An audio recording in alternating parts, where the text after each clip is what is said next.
Hey, everybody, it's Victoria from the Council on Aging and Social Services. I am joined today with Crystal Ortiz, and we are talking today about public housing and the processes and basically all the little tidbits that you need to know. Hey, Crystal, How are you, Victoria? I'm good. How are you? I'm doing well, thank you. So, Crystal is the Berlin unofficial expert, I think, on public housing. As we're going to talk about in a little bit, it's a very interesting process applying for public housing. But Crystal's been has been working with Maloney Properties now for a while, and I wanted her to kind of talk to you all and give you guys some tips and tricks about how to apply, just kind of things that you need to be aware of, just because we know we get a lot of calls about it. So. Crystal, what do you think our residents need to know about applying for public housing here in town? So I think it's really important to understand that each property has its own rules, regulations, and programs. Any applicant or person can go to a community and ask to see their tenant selection plan. And in that plan, it's going to give you the definitions of what's a priority, if they have priorities, their income limits, things of that nature. Secondly, what's really important is that every applicant would have to contact management because each property has their own certain application. So you'd be added to the waiting list. Currently, we have a waiting list here at Northbrook, and it's at Northbrook 2, I'm sorry, and it's about a year, could be longer. Someone that's on the top of the list has been waiting since February 2022, but that can change. It can be longer, it could be shorter. It all depends on the vacancies. And each community also does have, whether it's qualifications, age restrictions, or disability status. And again, you can always ask those questions at the management office so they can give you the proper information to know if you would even qualify for the community. Gotcha. Yeah, no, it is a very tricky process, and I don't know about you, but I don't think that this is stuff that people necessarily are aware of, or necessarily there's not clear instructions, or there's not it's not very translucent, like how do you apply? Because I think I get a lot of calls as well of like, oh, like, well, this is where I want to go. But again, because it is income dependent, it is age and or disability dependent, and also too it's availability dependent, and we don't have enough. Right. If somebody were looking to apply, what paperwork beyond the application would you recommend that they attach? Because I'm assuming you're going to need like bank statements, proof of income, things like that. So for our specific community, we only accept the application immediately. What we do is we have applicants fill out the application. Once we get it, we put it on our waiting list. We do have income restrictions. A lot of times I'll still put everybody on the waiting list, and I'm very thorough on conversation with applicants when they do contact us. And if they are over income, we still give them the opportunity to be added to the waiting list in case the income does change in the course of the time of waiting. So that way they have the wait, they come to the top of the list. If their income hasn't changed, income limits change as well. So new income limits come out around April of each year. But really we just accept the application when it's time that somebody is on the waiting list, remains active on the waiting list, they come in for an interview. That's when we'll go into copies of social security cards, proof of their date of birth, which it could be a valid passport, birth certificate. We do ask for proof of income. So if it's social security, we can't verify them. You have to provide us the letter, and it does have to be printed with our community within 30 days of the interview. And then a lot of times with bank accounts, HUD actually did do an update. Now, different properties do compliance parts differently, but for us, we send out the verifications to the bank. We don't ask for the bank statements. In the event that they do not reply to us for whatever reason, then we would rely on bank statements. So for a savings account, it's the most current balance and then the interest of that account. Or for a checking account, they know that the balances fluctuate, so they ask for the most current 6-month statements because they take an average 6-month balance. Gotcha. So if somebody were to apply, go through the interview process, qualify, and move in, how often are you guys redetermining their status, just to say like, yep, you're still appropriate to be here in terms of the financials? So for our community, residents are responsible for reporting any income changes that they have within the household and their specifications. So if they have Social Security and there's, like we had the 8.7% increase recently, if that was to increase their income over $200 a month, they would be required to report it. We wouldn't be going to them. It's their responsibility. And then every year, they will do an annual recertification, and that will bring them in for an interview. We'll update all their income, assets, and see if they still qualify for the program. So it's annually, and then their rent will be adjusted based upon their income, and also medical expenses. So we do take into consideration reoccurring medical expenses.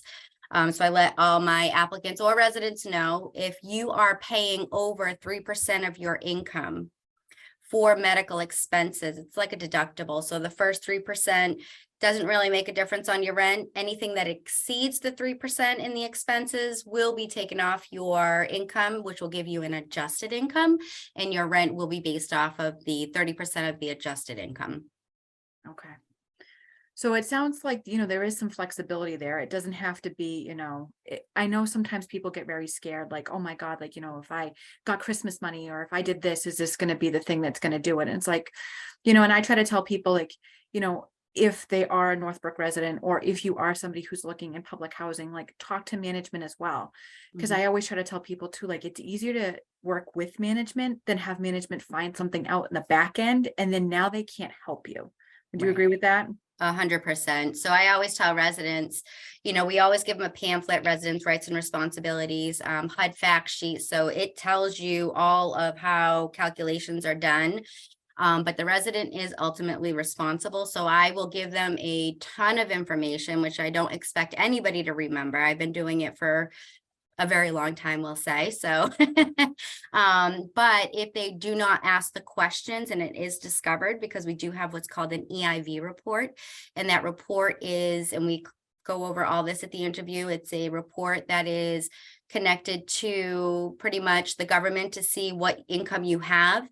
And if somebody starts working and they don't report it, things of that nature, it will show up in that report. And then you will be obligated to pay back the money that was underreported, or there's additional circumstances that could happen. And we give all that information out. So if they're not sure, reoccurring gifts do count as an income, but if it's a birthday gift, of course, that's not going to be counted, but each program does have different requirements. So you definitely want to get clarification directly from the program that you're working with at that time. If, say, for example, somebody had a delay in receiving their Social Security benefits for that month, or they had like an unplanned expense that would leave them short of rent, is it something where, like, if they can't pay their rent exactly day it's due, that they're going to get in trouble? Is it something that they should just kind of come up to you and just say, hey, Crystal, listen, this is what's going on? I know some people, like, not knowing what's going to happen, with the debt ceiling, and, there may be talk about Social Security payments may be delayed out, just trying to make sure we ease the fears of people, like, no, like, there is a little bit of wiggle room there. I don't know if you can go into that at all, but. So I think each manager, works their communities on their own individual basis. So for us, I have come from previously to where I'm at now, a community of 404 apartments, and it was a family site, not a senior site. And that is managed 100% different than how I manage here at this community.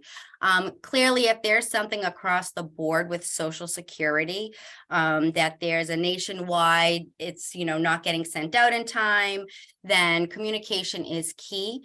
Depending on the circumstance, I would say would depend on how the manager would work with you.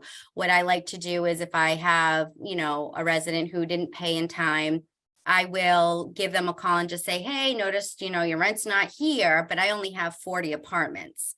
If you have more than 40 apartments or, you know, whatever the case may be, then that is very challenging. If you have a lot of people that don't pay timely, I'm very lucky with my residents. They do pay timely. I don't usually have an issue, or I'll send out a notice. If I notice that there's quite a bit of small balances here and there, I will send out a rent notice with a copy of their ledger to show that if they have a credit, they need to take it off the following month's rent, or if they have a balance, they need to make it with the next month's rent. But yeah, I mean, each community will do their own ways on working with the residents if they're going to be late. But as of being evicted because you're late one month, it's not ever going to happen. Pretty much, we always say you pay between the 1st and the 5th. If you have a balance on the 6th, then legally they could send out what's called a 14-day notice.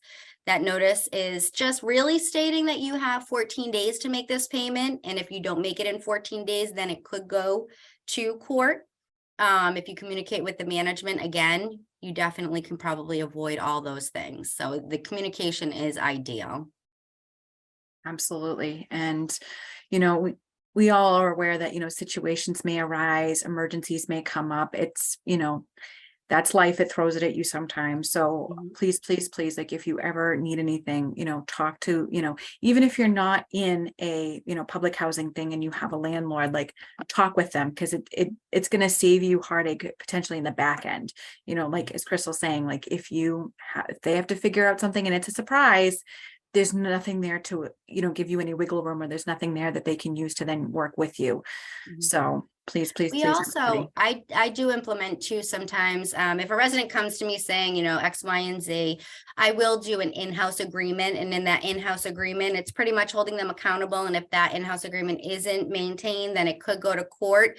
But at least if that balance is there on our reports, I can say to my upper management, you know, we have an in-house agreement, and each month you'll see this coming down this amount, you know, until this period, till it's paid off. And that's another thing where you can budget yourself and avoid going to court. It's just that immediate communication. It can save a whole bunch of trouble and stress. What is something, to your, you know, your expertise and your experience, what's something that people may not understand about being in a public housing or a HUD housing that, you know, like, I guess, what's something that you've noticed that people aren't necessarily aware of that maybe they should be before they apply? I think probably just the differences in processing. I know now I'm at Northbrook 1, and then we have Northbrook 2 on the same plot of land. So if they weren't to qualify for Northbrook 2, because we have what's called a tax credit program, which is a more stringent program, does not mean that they would not qualify for Northbrook Village 1. So just pretty much, you know, keep your options open. Even if you're in a position where you don't feel like you would like a certain, you know, place, it might be different. Just pretty much asking the questions and knowing that each program runs differently. But if you don't qualify for one, it doesn't mean that you're not going to qualify for any of them. And hypothetically speaking, if somebody doesn't qualify now, but then says like a life event happens or their financial situation changes, they can always reapply, correct? Absolutely. Yeah. I think people get nervous that it's a one and done. And it's the same thing like with other public benefits. There may be a period of time that you can't reapply, but that doesn't mean you can't reapply again. Right. And yeah, and a lot of times, say you have two, and this has happened to you, two people in a household, you know, you both have income, and then, you know, one person's no longer in the household. Well, now, you know, that income changes. So you're more than, you know, welcome to apply. If anybody has any questions, where would be best to reach you? So the main office, we do have a 24/7 answering service. And when we do get a message, I do get a direct email. I do my best to give a call back within 24 hours. Sometimes things get a little bit crazy. Like the next 2 weeks, I'm booked with inspections because everybody wants to inspect now that the pandemic is settling. But they would call the main office, and that number is 978-415 0577. If I'm not here, you can leave a detailed message. We are able to mail or email, or set up an appointment. I like to do, because trying to catch me in the office sometimes is crazy. But you can pick up applications those ways as well. Perfect. And I do also have a copy of the Northbrook 2 application. If anybody needs it, you can reach out to me as well. I can email it or print it out, send it to you. And, as Crystal says, just submit it in. And, as long as, hopefully, as things progress, you'll hear back, and then, off the wait list you'll go. So thank you, Crystal. All right. Thank you, Victoria. You have a good rest of your day. You too. Hey, everybody, it's Victoria again. So I want to thank Crystal very much for her time and just trying to give some general information for everybody about public housing, especially here in Berlin. So just if you guys are interested, as she said, please reach out to one of us to get the application. The original application, not a copy, will have to be submitted into Northbrook 2, either in person or by mail. And as Crystal said, you'll be added and the application will be reviewed and you'll be added to the wait list. And then once an opening does become available, you will be contacted and she will proceed forward from there. So I just wanted to give everybody some more information just about public housing in general.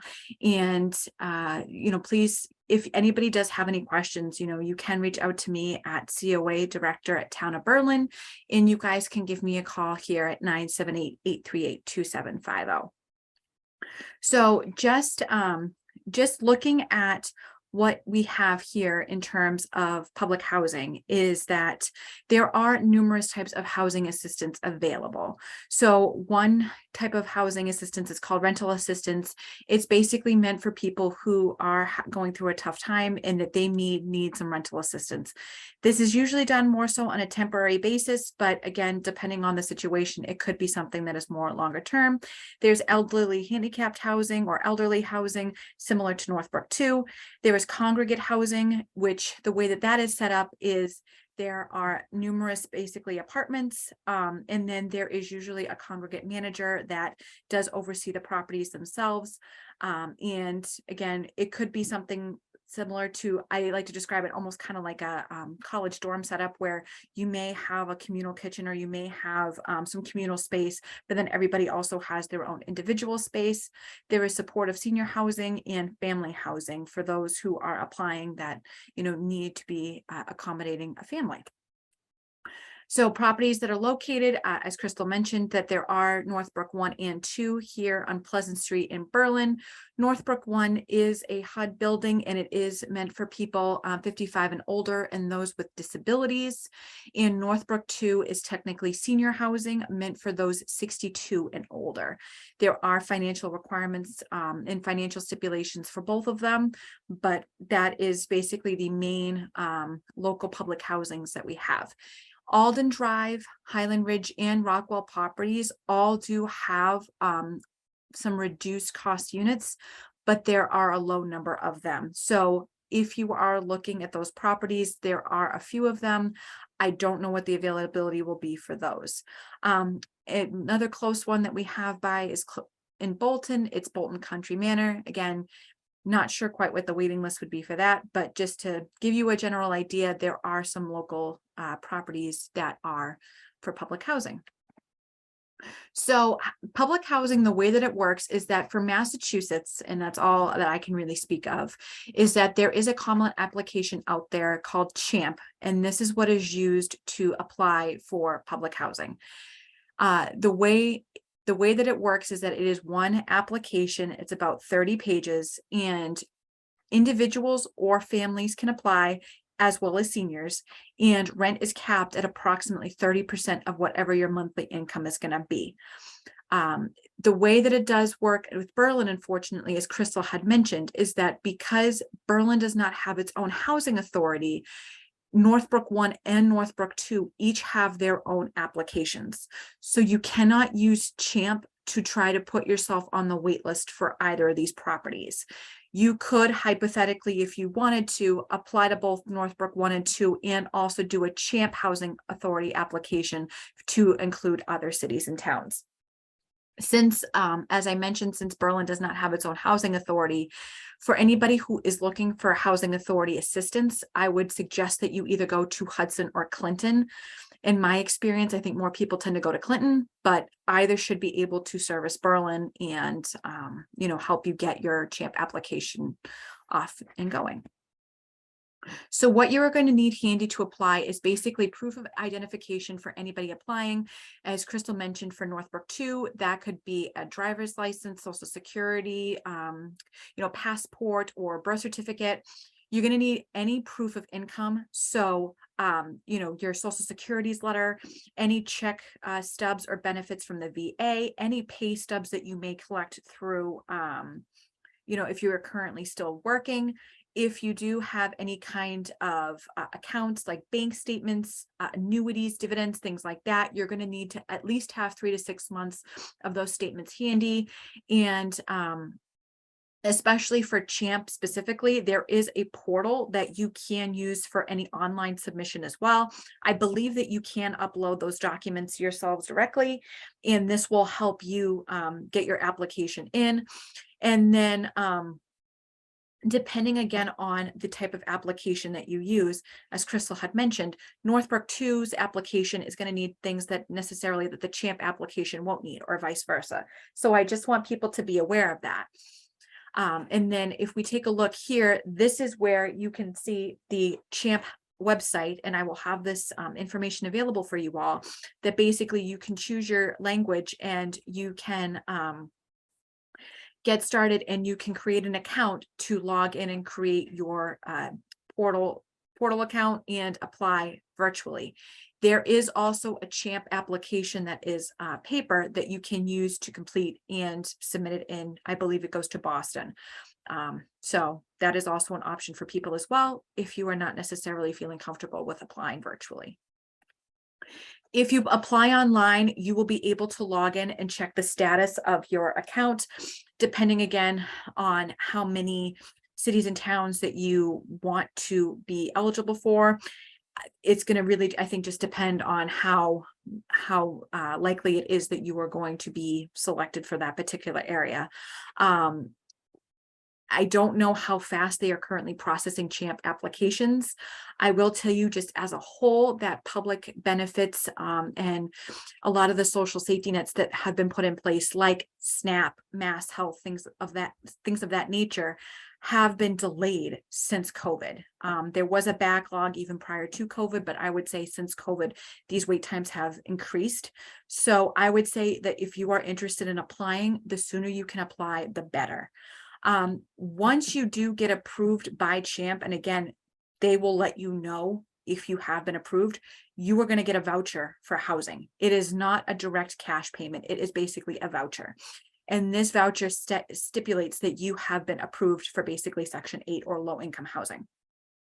So what then will need to happen is that you will need to find housing that will be approved by HUD to accept this voucher.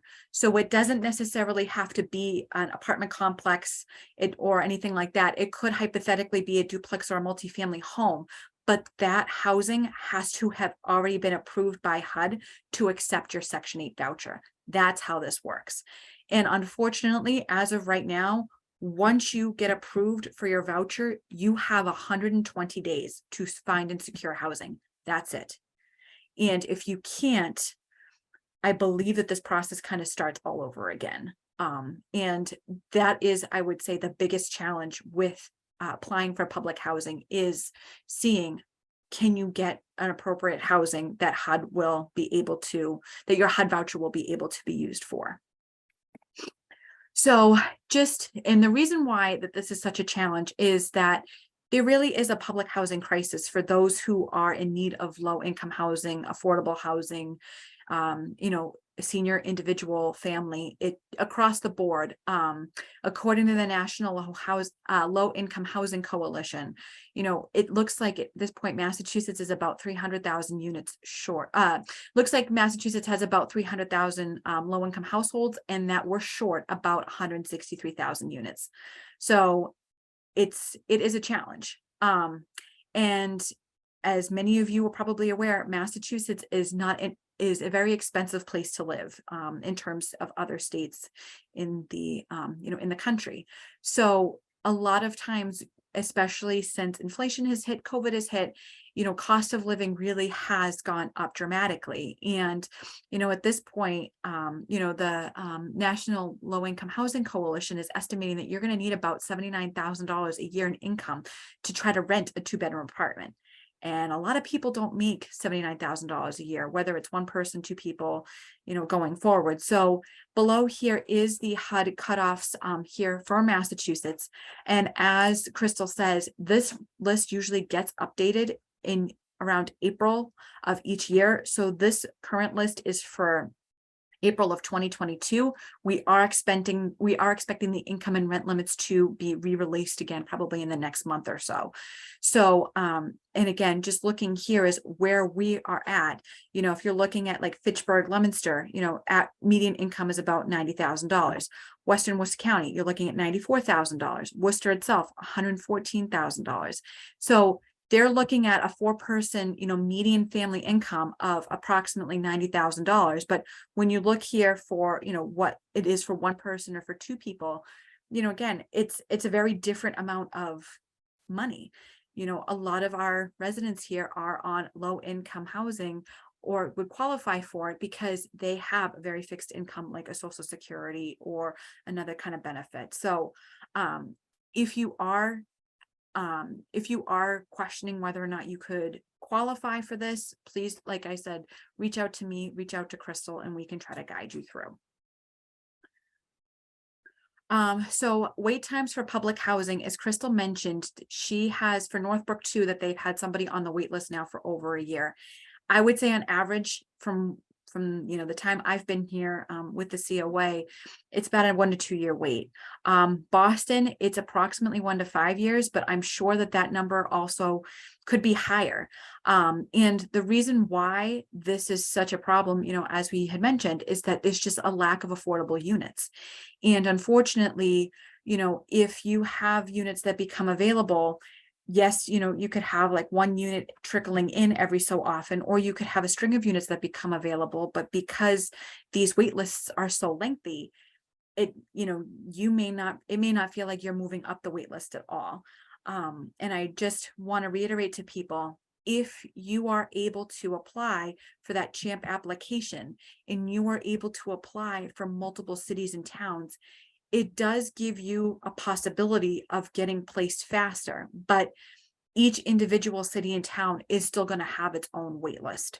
So it's not a be all end all, like quick fix, unfortunately. And then generally speaking, for the US, we're looking at about 2 million people who are still going to be in need of low income housing. And again, if there's not enough units available, that wait list is only going to continue to grow. Just general public housing resources I want people to be aware of is the first one is RCAP Solutions.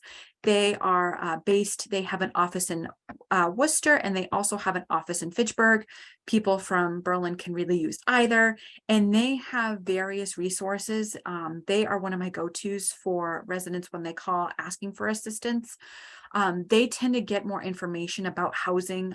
They have education classes. They do have rental assistance for emergency purposes or not.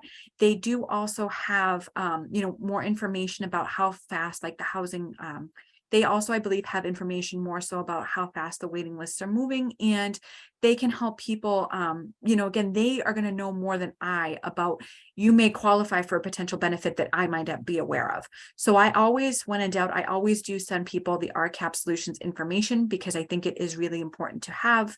And then also a newer website that is available is called the Housing Navigator of Massachusetts. And the way that this website works is that it's really interesting, is that you can see what available housing there is currently in Massachusetts. So if, say, for example, we type in Berlin and we look, it'll show you what properties currently have, what is available for people of, who need more either lower income, disability, ADA compliant housing or things of that nature. So I want people to just be aware that this is here. And you, again, you can specify any availability, eligibility, things of that nature. So this is a newer website. It's, I think, launched within the last year or so. So I think that it is going to be a good resource for everybody. So I just want everybody to be aware. Please reach out if you have any questions about public housing and just how to get the process going. I know it is really a daunting process and it is pretty cumbersome and there are a lot of steps to it. And I don't expect anybody out there to necessarily be, someone who's a master at it. I've been in this field for a while, like Crystal, and it unfortunately is not a very transparent and easy to understand way to apply. So I just want to make sure that if anybody does have any questions, please feel free to reach out. I can be reached again at COA Director at Town of Berlin, or you can give me a call here at 978-838-2750. And if anybody would like to schedule some one-on-one time with either myself or Crystal, just reach out to us directly and we will gladly do so. I want to thank everybody for your time, and I will talk to you all soon.